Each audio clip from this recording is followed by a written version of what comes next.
Hey, MathKook here. This video contains one of many examples in my Algebra 2 library. The rest of those examples, along with hundreds of other videos, are only available at mathkook.com. Let's MathKook it up. This question says, write the expression log base 5 of w to the 6th over 4 as a sum and or difference of logs. Express powers as factors. All right, so let's go ahead and bring down our expression here. And the first thing you want to notice about this log is that we have a quotient here, or a fraction, where we have w to the 6 over 4. So how do we simplify when we have a log of a fraction?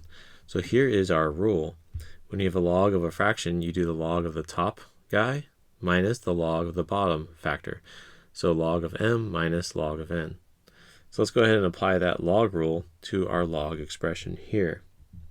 Now as you're writing it, the base 5 is just going to stay base 5 for both logs. So it'll be log base 5 of w to the 6th minus log base 5 of 4. All right, we're almost there.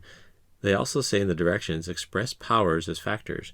So here we have a power, so we don't want this exponent to stay here. We want to move it to the front.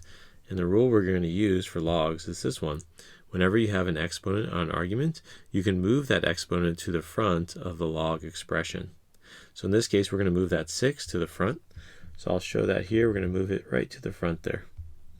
So this is now going to become 6 log base 5 of w minus log base 5 of 4.